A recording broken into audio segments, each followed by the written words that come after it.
Halo, Assalamualaikum warahmatullahi wabarakatuh. Pertemuan keempat kontrol produksi dan analisis biaya pengelasan.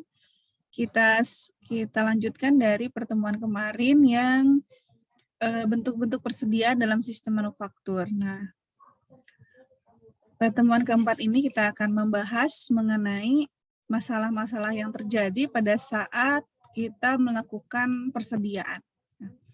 Besar kecilnya kesulitan dalam permasalahan persediaan bergantung pada berbagai faktor. Di antaranya yang pertama adalah permintaan yang bervariasi dan sering tidak pasti, baik dalam jumlah maupun kedatangannya. Kemudian waktu pembuatan yang cenderung untuk tidak konstan antara satu produk dengan produk lainnya. Kita bahas satu-satu dulu. Permintaan yang bervariasi dan sering tidak pasti, baik dalam jumlah maupun kedatangannya. Ini contohnya seperti ini. Misalnya suatu perusahaan, itu jika perusahaannya itu dalam bidang mass product, biasanya kalau Mas Pro itu kan continue, akan tetapi ketika perjalanan waktu itu, misalnya bulan pertama, bulan Januari itu permintaannya 100.000 piece, kemudian bulan Februari 100.000 piece, tapi tiba-tiba di bulan Maret itu 50.000 piece. Nah, itulah permintaan yang bervariasi, jadi tidak selalu sama, itu berfluktuasi bergantung pada pasar. Ketika pasar permintaannya meningkat, begitu pula permintaan yang diberikan kepada kita. Jadi fluktuasi atau variasi tersebut harus bisa dianalisis ya oleh PPIC. Jadi supaya amannya berapa dengan adanya fluktuasi permintaan tersebut diamati, dianalisis, bulan sekian berapa, bulan sekian berapa, bulan sekian berapa, dan seterusnya. Nanti ketemu fluktuasinya. Oh, setiap awal bulan naik, ketika di tengah bulan turun, kemudian di akhir bulan naik lagi. Ataupun sebaliknya, nanti setiap tahun dianalisis semuanya per item, baru nanti biasanya ketemu ritmenya seperti apa. Itu adalah permintaan yang bervariasi. Jadi sebetulnya permintaan tersebut ada solusinya. Ya. Kemudian yang kedua adalah waktu pembuatan yang cenderung untuk tidak konstan antara satu produk dengan produk yang lainnya. Kenapa? Karena perbedaan tingkat kesulitan misalnya penyebabnya. Salah satunya adalah perbedaan tingkat kesulitan.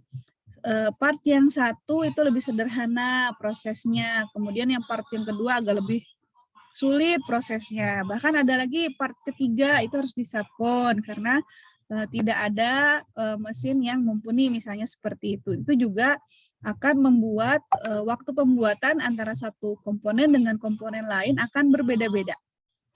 Tapi ada patokannya tersendiri. Jika sudah punya SOP, pasti dalam SOP tersebut sudah tertera waktu yang dibutuhkan dalam pembuatan suatu produk tersebut. Gitu ya, waktu pembuatan itu dari dari sudut pandang produknya. Jika dalam sudut pandang sumber daya manusianya, ya pasti juga akan membuat waktu pembuatan itu berbeda-beda. Operator satu dengan yang lain juga kualitasnya akan berbeda.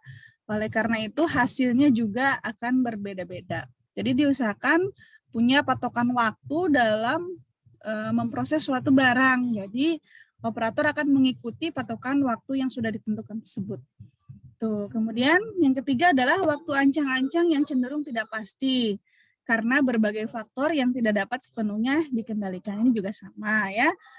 Bisa dari kesulitan pembuatannya, bisa juga dari sumber daya manusianya, atau bahkan dari bahan bakunya ya, materialnya misalnya, biasanya material itu selalu ada gitu ya, ready stock, kemudian tiba-tiba material itu menjadi langka atau sulit untuk dicari dimanapun itu tidak ada, harus inden misalnya seperti itu, juga akan menyebabkan waktu yang awalnya sudah ditentukan jadi mundur lagi. Nah, itu semua harus diperhatikan dan dianalisis oleh tim dari PPIC-nya ya.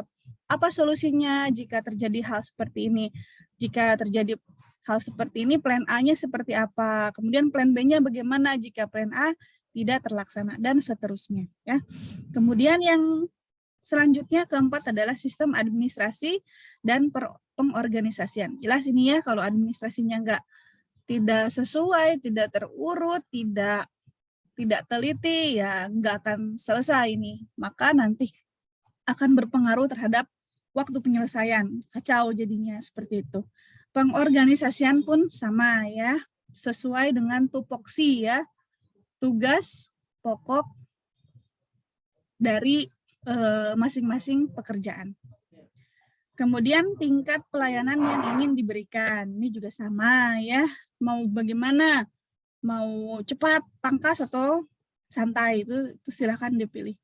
Kemudian keberanian pihak manajemen untuk mengambil resiko, ini juga sama, semua plan yang dibuat oleh PPIC itu ada resikonya, makanya ada plan A, jika tidak selesai, tidak berjalan, lakukan plan B, jika tidak berjalan lagi, lakukan plan C, kemudian evaluasi dari plan-plan tersebut, analisis apa yang sebaiknya harus dilakukan gitu. Ambillah keputusan di mana resiko itu sangat kecil. Kemudian, nah selain akibat dari mekanisme pemenuhan atas permintaan, timbulnya persediaan dapat pula disebabkan karena adanya keinginan untuk meredam ketidakpastian. Dari ketiga faktor pertama di atas, jenis persediaan yang diperuntukkan untuk meredam ketidakpastian ini sering disebut sebagai persediaan pengaman atau safety stock. Nah, jadi misalnya karena fluktuasi permintaan tadi, permintaan per bulannya itu nggak pasti, ya udah deh biar kita aman kalau suatu waktu customer itu minta barang, nah dibikin deh stok gitu ya. Tapi stoknya hati-hati ya, stoknya itu harus dianalisis dari mana? Dari permintaan yang pernah dilakukan. Jadi dalam 1 tahun permintaannya dianalisis bulan ke-1 berapa, kedua berapa, dilihat fluktuasinya. Nah, kemudian dihitung kira-kira jumlah safety stock, jumlah persediaan yang harus kita sediakan jika suatu saat untuk diminta untuk mengirimkan barang, maka itu sudah tepat dengan analisis yang sebelumnya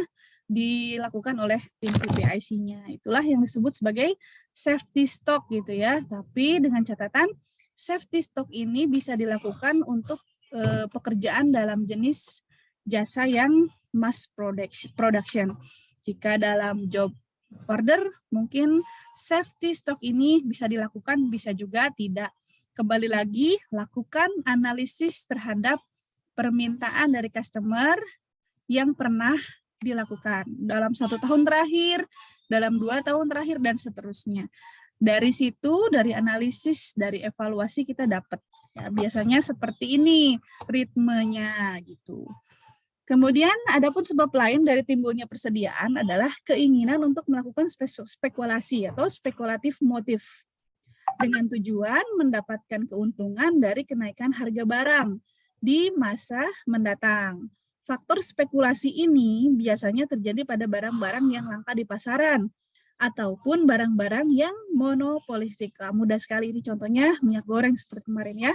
Tujuannya adalah untuk mendapatkan keuntungan dari kenaikan harga barang.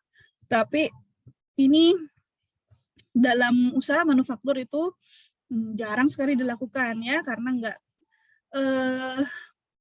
kebutuhannya tuh tidak khusus gitu, bukan untuk masyarakat umum. Jadi untuk spekulatif motif ini mungkin pada bidang usaha manufaktur ataupun fabrikasi itu jarang sekali dilakukan hal seperti ini ya.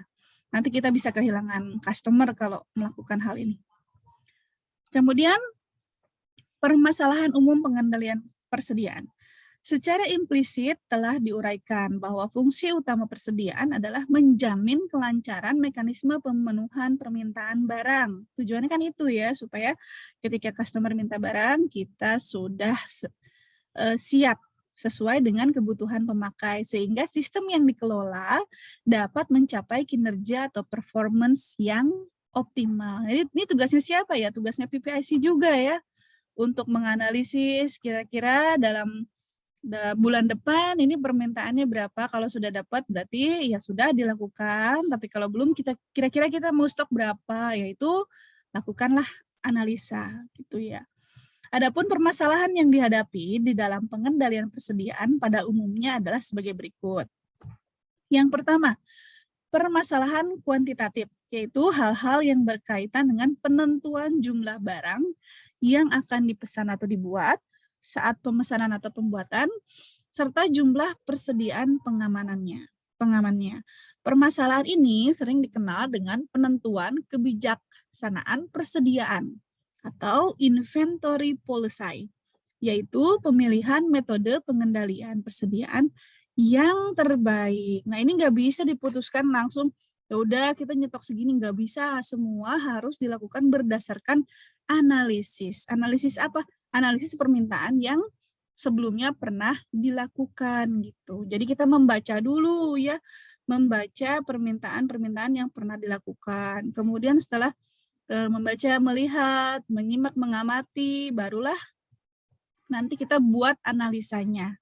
Analisa pasarnya, fluktuatifnya, kemudian permintaan yang banyak itu di bulan-bulan keberapa, permintaan yang sedikit itu di bulan berapa. Kalau sudah ketemu, oh baru kita harus melakukan stok itu di bulan apa saja, jumlahnya berapa. Nah, itu semua harus dilakukan oleh tim dari PPIC. Kemudian permasalahan kualitatif, yaitu hal-hal yang berkaitan dengan sistem pengoperasian persediaan, yang meliputi antara lain pengorganisasian, mekanisme dan prosedur, administrasi, dan juga sistem informasi persediaan. Nah, sistem informasi persediaan ini di tim inventory itu harus terdata dengan baik. Jadi untuk part 1 atau komponen 1 itu stok yang kita miliki berapa? Ya, stok ini ya, stok safety stock ya, bukan monopolistik. Safety stock kita berapa? Ini diperuntukkan untuk bulan keberapa. Jadi kita punya datanya semua, disimpan di mana, kondisinya bagaimana, apakah sudah finish good, ataukah memerlukan proses lain. Itu semua harus terdata dengan baik ya.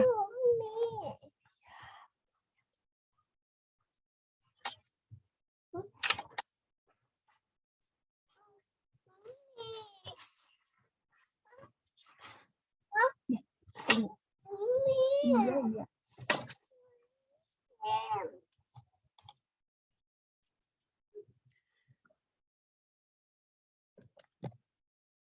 Itu adalah kita kembali ke pememasan kualitatif, itu hal-hal yang berkaitan dengan sistem pengoperasian persediaan yang meliputi pengorganisasian, mekanisme, dan juga prosedur. Selain itu juga yang harus diperhatikan adalah bagian administrasi dan juga sistem informasi persediaan. Tadi sudah ya bahwa stok itu juga harus didata dengan baik. Apakah stok itu sudah finish good ataukah stok itu masih perlu dilakukan proses-proses yang lainnya. Itu boleh ya, stok itu tidak harus finish good. Misalnya barang setengah jadi yang nantinya tinggal dilakukan finishing, itu boleh seperti itu. Tetapi harus dilakukan pendataan yang baik supaya tidak terjadi miscommunication gitu ya.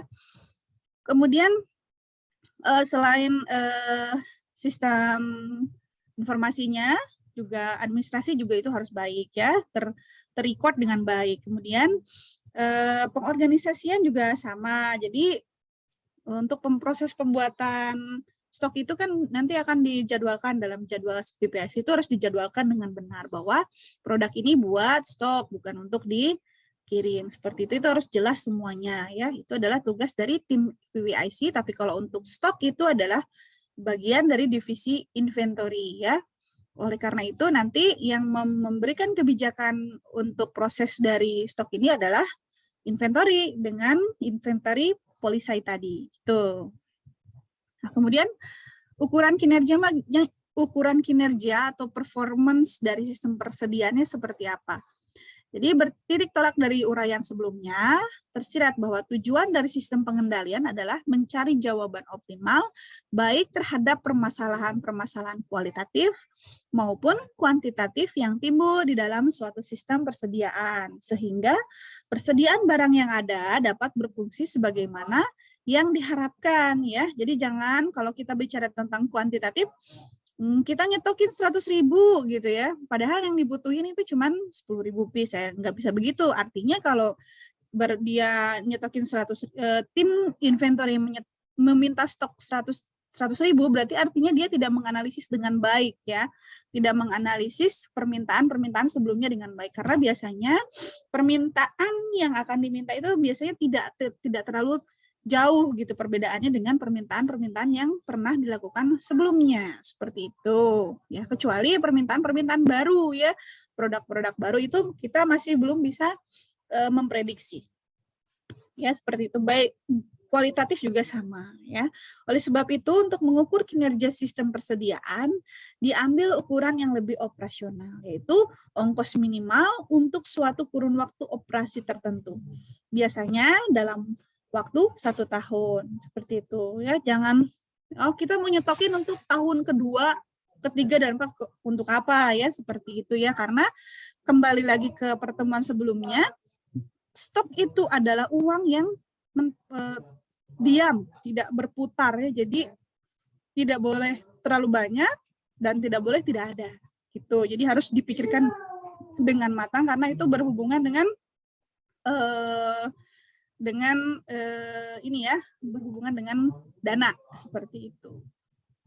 Nah, penggunaan ongkos sebagai ukuran kinerja ini mengandung suatu asumsi bahwa sistem persediaan tidak akan mengurangi keuntungan yang dicapai oleh sistem usaha secara keseluruhan.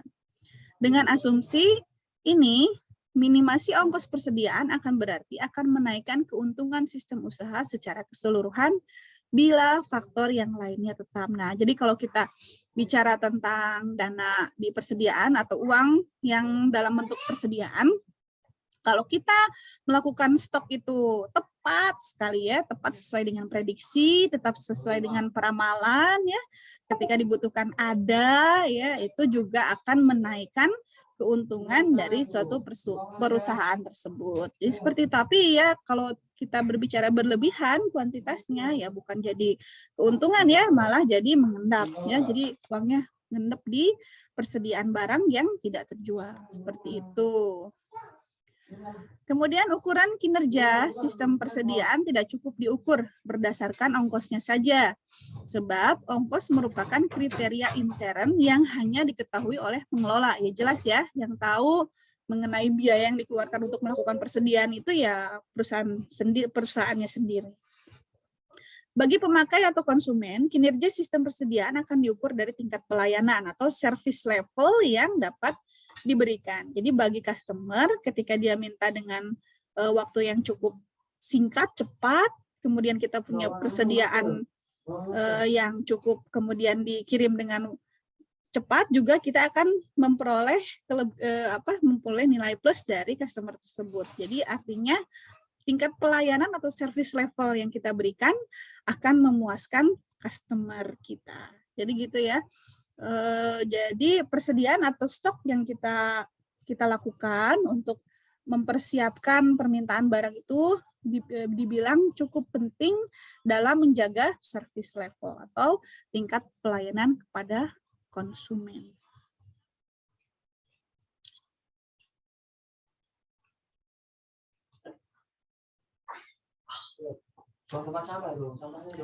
Oke, kita lanjutkan ke kecepatan pelayanan.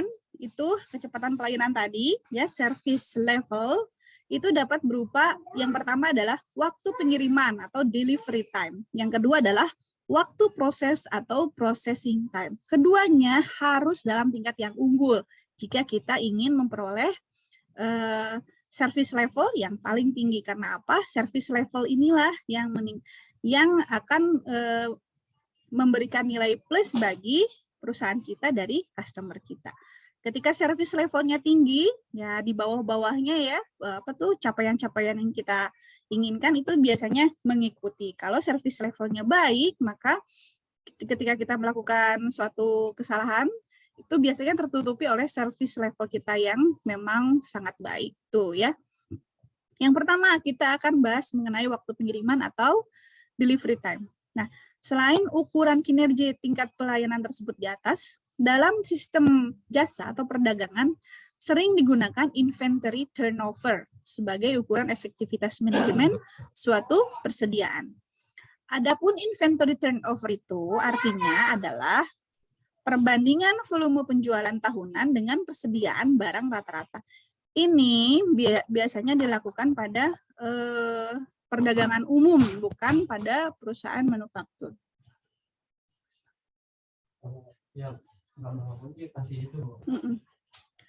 Nah itu ya, jadi kalau perusahaan manufaktur itu biasanya tidak memiliki persediaan barang seperti minyak goreng, tepung, gitu ya, seperti itu tidak ya. Tapi biasanya perusahaan-perusahaan manufaktur itu sudah punya pasarnya itu tertentu, jadi pasarnya itu khusus gitu, bukan masyarakat umum. Ya, seperti itu. Kemudian ukuran kinerja ini merupakan ukuran yang bersifat relatif. Oleh karena itu, di dalam penggunaannya perlu dibandingkan dengan nilai yang diperoleh dari suatu sistem usaha lain yang sejenis atau bergantung pada jenis barangnya. Jadi relatif sih ukuran kinerjanya itu baik atau enggaknya itu kalau kita mau tahu bisa membandingkan dengan produk yang sejenis. Misalnya jasa manufaktur dengan jasa manufaktur lagi, baru kita bisa membandingkan. Tapi kalau manufaktur dibandingkan dengan perdagangan umum ya nggak bisa karena ukurannya itu bersifat relatif. Untuk barang-barang konsumsi sehari-hari biasanya mempunyai inventory turnover yang tinggi, sedangkan barang-barang yang mahal akan mempunyai inventory turnover yang rendah, jelas ya. Oleh sebab itu tidak dapat dibandingkan inventory turnover dari barang-barang yang tidak sejenis. Harus dibandingkannya dengan barang-barang yang sejenis karena sifatnya relatif tadi. Kalau yang sejenis kita bisa menilai ya, mengukur kinerja kita sama enggak. Kalau jasa manufaktur bandingkan dengan jasa manufaktur juga dengan perusahaan yang sejenis gitu. Untuk mengetahui tingkat efektivitas dengan ukuran ini, maka perlu dibandingkan dengan inventory turnover barang sejenis dari sistem usaha lainnya. Nah, kita kembali ke ongkos dalam persediaan. Secara umum dapat dikatakan bahwa ongkos sistem persediaan adalah semua pengeluaran termasuk kerugian yang timbul sebagai akibat adanya persediaan. Jadi kerugian yang timbul itu seperti ini. Kita sudah memprediksi dari hasil analisis dan evaluasi permintaan barang di tahun pertama, kedua, ketiga, dan seterusnya. Kita ketemu nih. Biasanya misalnya di akhir-akhir sebelum Idul Fitri itu biasanya persediaan meningkat. Mengapa? Karena biasanya dilakukan stok ya, bagi customer itu melakukan stok yang besar dalam rangka karyawan-karyawan yang libur lebaran gitu ya misalnya. Karena kan libur lebaran itu cukup panjang, tetapi produksi itu harus jalan terus, maka salah satu caranya adalah bikin stok gitu, meskipun karyawannya libur tapi barangnya tetap ada. Nah biasanya di bulan-bulan tersebut tuh stok itu biasanya dinaikkan ya, diperbanyak gitu. Nah kemudian kita perbanyak nih persediaan tersebut karena mengikuti fluktuasi atau hasil analisis dari customer kita. Nah bikinlah kita stok yang banyak. Tetapi contoh nih, kemudian kita tidak menduga faktor-faktor lain seperti kemarin ya, kita sudah stok banyak untuk jaga-jaga untuk persediaan di menjelang Idul Fitri, kemudian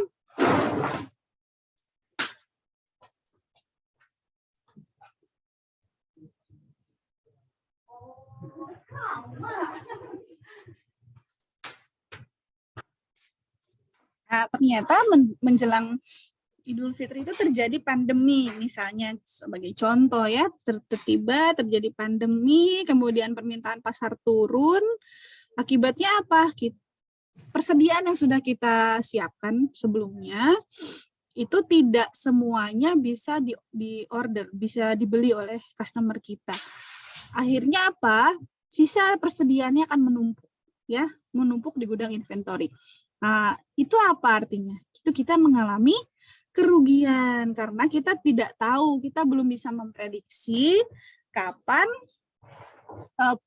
part tersebut, persediaan yang kita buat itu akan habis ya, akan diminta oleh customer ya, seperti itu ya. Itu adalah faktor atau parameter di luar kendali kita ya, di luar dari analisis permintaan, di luar dari sumber daya manusia atau operatornya, kemudian di luar dari proses pengerjaannya dalam hal waktu, di luar juga keberadaan material atau bahan mentahnya. Ternyata ada parameter lain, yaitu pandemi, yang membuat persediaan kita tertahan. Ya, itulah yang memang tidak bisa diprediksi. Lalu bagaimana kalau terjadi seperti itu? Plan B, bikin plan A, plan B, plan C. Contohnya kalau di customer kita memang dia tidak tidak jadi order, ya, kita cari solusinya. Kita tawarkan ke perusahaan lain yang memang partnya itu sama. Siapa tahu di perusahaan lain dia memerlukan part yang seperti yang kita buat. Itu bisa seperti itu, ya. Kemudian ada komponen-komponennya terdiri atas ongkos pembelian, ongkos pengadaan, ongkos kekurangan persediaan, dan ongkos sistematik. Jadi banyak ongkos tuh, ya. Ongkos sistem pembelian itu banyak. Ongkos sistem persediaan itu poinnya banyak, ya. Ada pembelian, pengadaan, kekurangan persediaan, sistematik, dan lain-lain. Kita bahas satu persatu. Yang pertama adalah ongkos pembelian. Ongkos pembelian adalah ongkos yang dikeluarkan untuk membeli barang. Besarnya ongkos pembelian ini tergantung pada jumlah barang yang dibeli dan harga satuan barang. Ini contohnya kalau dalam bidang manufaktur, bukan berarti membeli barang jadi, ya, tetapi membeli material mentah, misalnya seperti itu. Karena kan diprosesnya di perusahaan kita sendiri, ya, karena yang dibutuhkan dalam bisnis atau jasa manufaktur, dalam bidang manufaktur maupun fabrikasi, biasanya kita melakukan jasanya, tetapi materialnya kita akan beli, gitu. Itu disebut sebagai ongkos pembelian. Yang kedua adalah ongkos pengadaan atau procurement cost. Ongkos pengadaan dibedakan atas dua jenis sesuai asal-usul dari barang tersebut, yaitu ongkos pemesanan atau order cost dan ongkos pembuatan atau setup cost. Ongkos pemesanan atau order cost adalah semua pengeluaran yang ditimbulkan untuk mendatangkan barang dari luar, terutama dari luar negeri, ya, kalau memang bahan baku kita dari luar. Ongkos ini meliputi ongkos untuk menentukan pemasok atau supplier, ongkos memeriksa persediaan sebelum melakukan pemesanan, dan sebagainya. Biasanya ongkos ini diasumsikan tetap untuk setiap kali pemesanan barang, ya, seperti itu.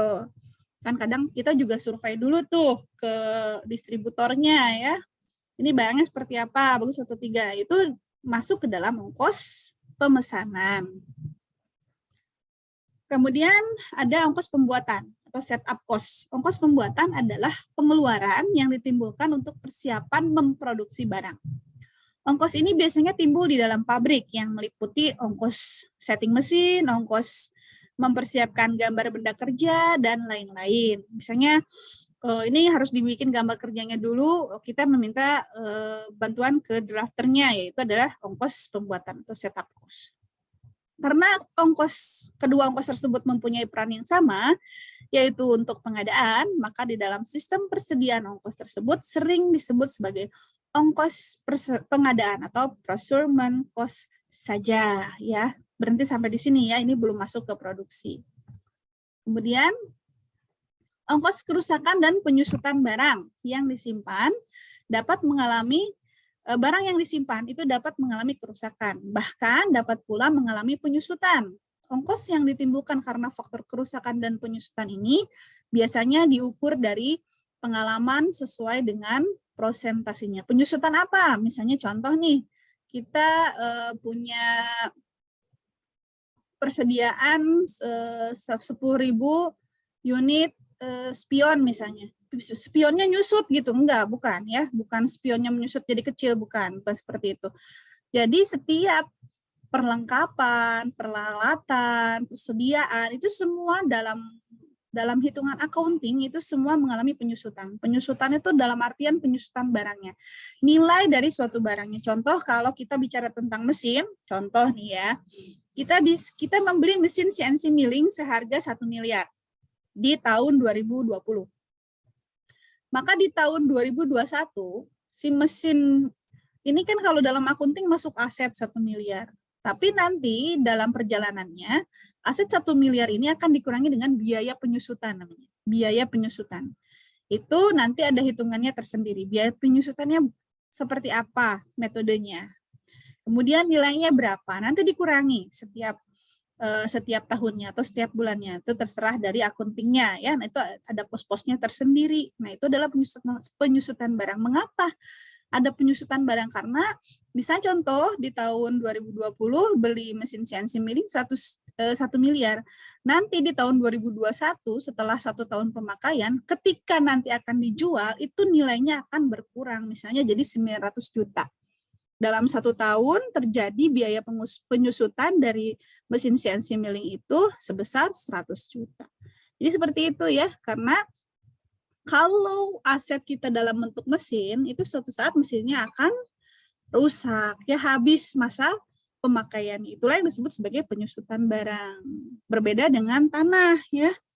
Kalau aset kita berupa tanah, itu sebetulnya tetap dalam akuntingnya terjadi penyusutan, tetapi dalam kenyataannya justru harga jualnya itu bukan semakin turun seperti mesin, tetapi semakin naik. Itu perbedaannya ya. Tapi itu hanya peruntukannya hanya tanah saja. Bahkan bangunan mengalami penyusutan. Kemudian mesin mengalami penyusutan. Peralatan bengkel itu semua mengalami penyusutan. Bahkan proses perizinan ya itu juga mengalami penyusutan. Itu ya. Itu adalah penyusutan barang. Jadi bukan berarti saya nyetok 10.000 piece spion motor Honda Beat misalnya gitu. Terus spionnya nyusut jadi kecil. Enggak, bukan seperti itu. Ya, oke. Kemudian selanjutnya adalah ongkos kadaluarsa.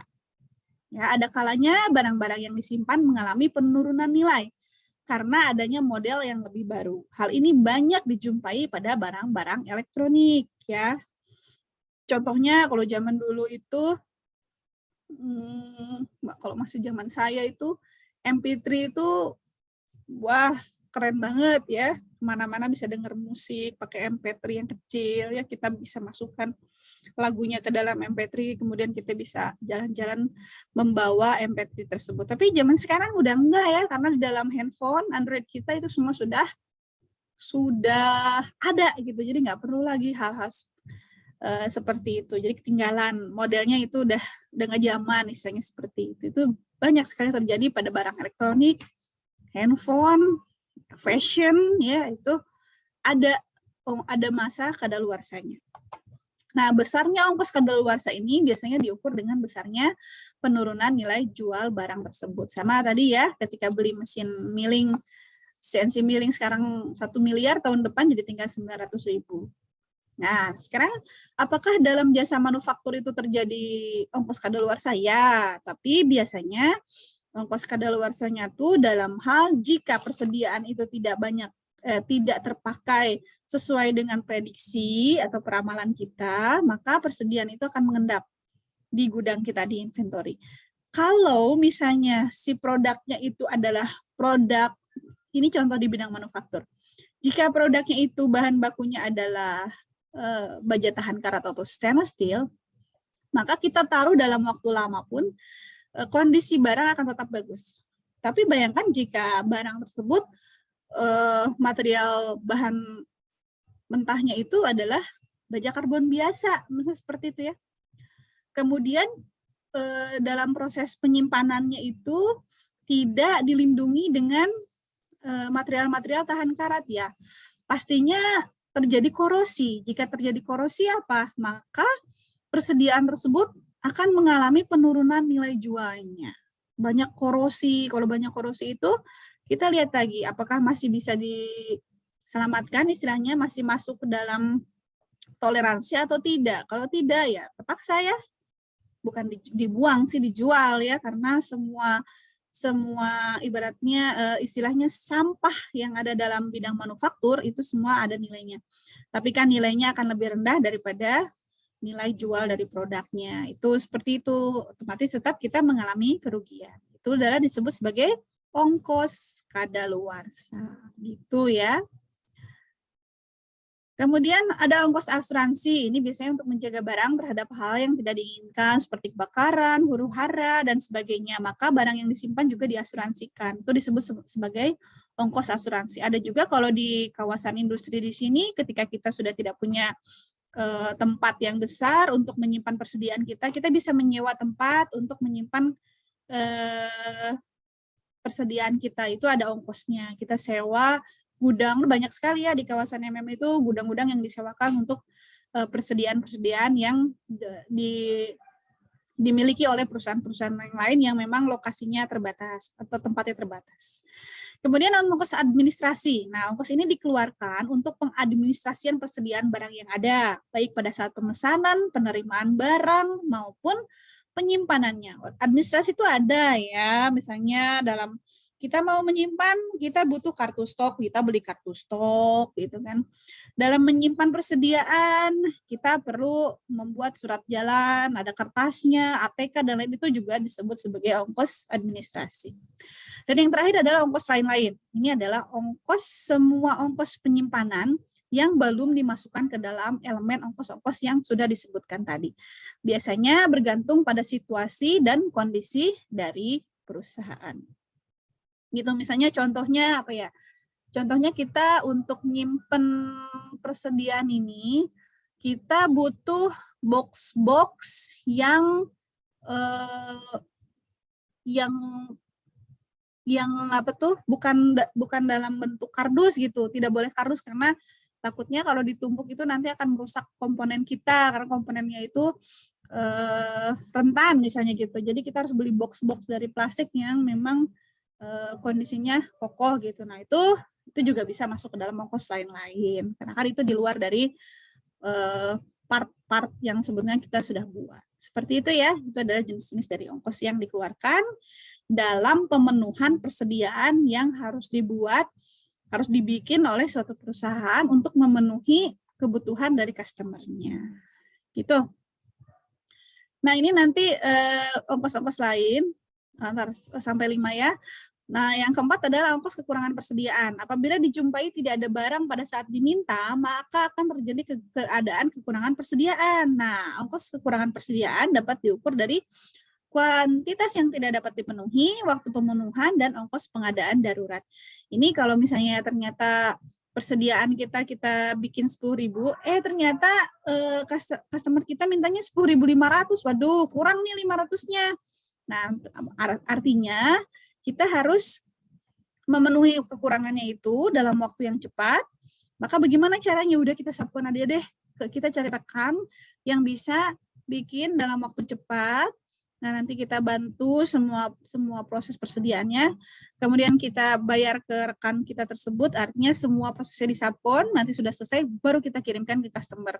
Supaya apa? Untuk memenuhi level service tadi. Jadi meskipun kita yang nggak bikin, kita sapon, kita support, kita kirim ke customernya secepat mungkin, waktu pemenuhannya kita penuhi secepat mungkin.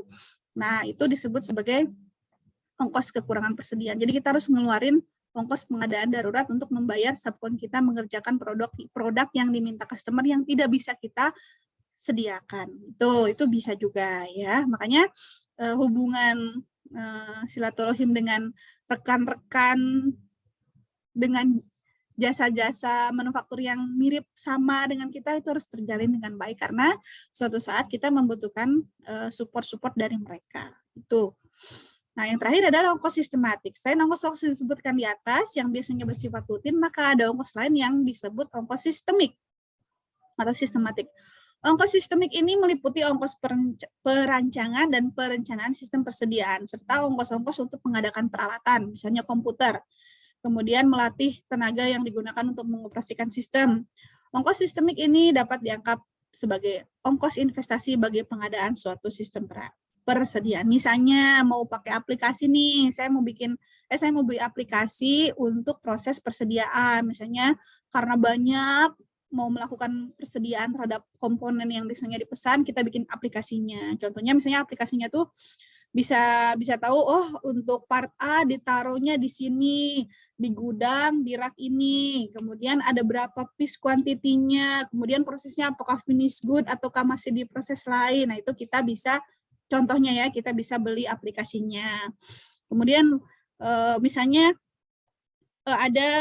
kita ingin membuat manajemen kontrol persediaan dengan baik, tetapi sumber daya manusia kita belum memenuhi terkait manajemen persediaannya. Nah, kita bisa melakukan sertifikasi kompetensi, misalnya mendidik tenaga kerja kita untuk belajar mengenai manajemen persediaan, atau mengkursuskan atau menyekolahkan kembali, itu juga bisa. Itu sistem, itu disebut dengan ongkos sistemik atau ongkos sistematik ya, itu sistemik yang pada bagian persediaan. Ini memang kedepannya kan jadi investasi bagi perusahaan, karena kalau sudah aplikasi kita bisa pakai terus-terus. Kemudian ketika sumber daya manusia sudah semakin pintar, semakin hebat, semakin handal, kompeten, ya, itu juga akan mempermudah proses persediaan barang. Itu ya. Oke, sampai di sini dulu. Nanti pertemuan kelima kita akan bahas mengenai model-model pengendalian persediaan. Oke. Jika ada pertanyaan sampai dengan ongkos sistemik ini, bisa ditanyakan di diskusi online e-kampus. Saya tunggu pertanyaannya. Nanti kita akan bahas jawabannya, kita diskusikan jawabannya. Setelah itu, silakan membuat resume dari perkuliahan di pertemuan 4 hari ini, tuliskan di e-kampusnya. Oke. Assalamualaikum warahmatullahi wabarakatuh.